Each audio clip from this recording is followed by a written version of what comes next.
E aí, vamos juntos estudar mais uma vez a conclusão dia do nosso off, sexta-feira, 19 de junho.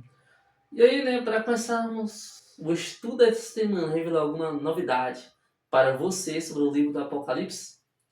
Deu para entender por que esse livro é um dos mais importantes? E aí, deu para entender finalmente por que esse livro é muito importante? Espero que sim. Hoje vai ser somente uma parábola de quem? Do Dr. Jack Provonsha. O que ele vai falar nessa parábola, né, que é muito engraçado. São três ervilhas. As três ervilhas estão viajando, meus amigos. E aí simplesmente elas pensam o seguinte: o mundo é verde. O mundo é verde, somente isso. E aí, para seu espanto, as ervilhas descobriram não somente que o mundo inteiro não era verde, mas que a maioria dele era em tons variados de marrom. Né? Algo inacreditável. Por quê? Porque quando elas falaram isso, estava no inverno. No inverno, né, as plantas são mais verdes, né? Mais verdes, tal. O mundo é mais verde. Mas aí estava no verão já. Viajando, aí viu, né, que o mundo não era tão verde assim. O mundo era marrom, bem marrom. E aí, as três ervilhas tomaram decisões equivocadas, que poderiam ser corretas para elas. A primeira, o que ela fez? Uma das ervilhas segurou as pontas da vagem e tentou puxar todas juntas de volta novamente. E então o mundo poderia ser todo verde de novo. Olha só o que ela fez, né? Ela puxou a vagem, né, para dentro para que fosse preensiva para ver só verde. A segunda ervilha escorregou para fora da vagem e se tornou marrom, o mais rápido possível para que ninguém a notasse. Ela caiu escorregou para fora da vagem. E aí, meu amigo? Caiu na terra, a terra que marrom, ficou toda marrom.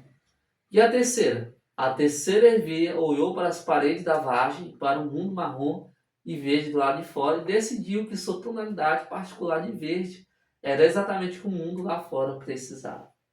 Naquele mundão marrom, tinha um negocinho pequeno que era a ervilha verde.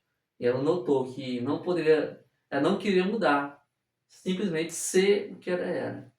E aí, você se identifica com alguma vagem?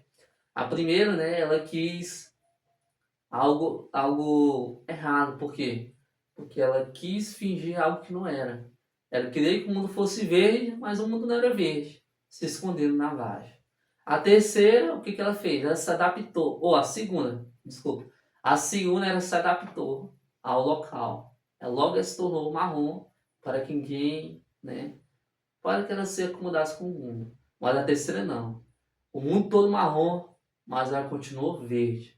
Porque sabia que naquela inânime local seria irradiamente brilhada por ela, a ervilha verde.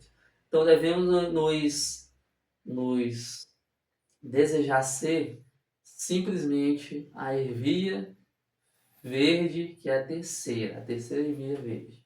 Porque ela não se adaptou, ela não fingiu que não era, e sim seguiu o que era, no seu propósito, na terra marrom. E para finalizarmos, vamos ler dois comentários.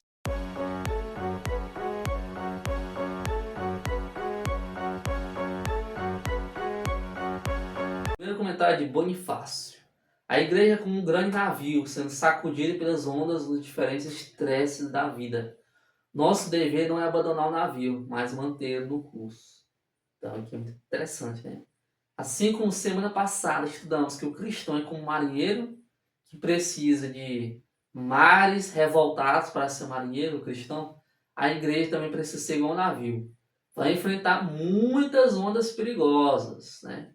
Muitas ondas perigosas mesmo, porque as ondas do mar, do oceano são enormes, são ondas traiçoeiras que te atacam e te afundam se o navio não estiver preparado.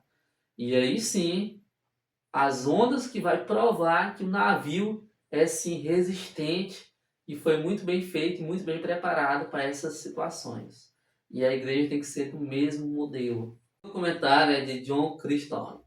Não devemos nos importar de insultar os homens. Se respeitando-os, ofendemos a Deus. O comentário de John Chrysostom faz lembrar de um fato que ocorreu lá no livro de Segunda Reis, que é o quê? A história de Elias. Elias, né, lá no Monte Carmelo, o que ocorreu? para mostrar de que nosso Deus é o único Deus real, sem ser um Deus fictício, ele fez um desafio para os cultos que adoravam aos falsos deuses que naquele momento estava querendo adorar ao Deus Baal, né, que era o Deus dos gibeonitas, né? E aí o que ocorreu? O pessoal orou, não orou, né? Prestaram culto, tal, tal, tal, tal. Teve um momento que estava se ferindo, estava quase se matando.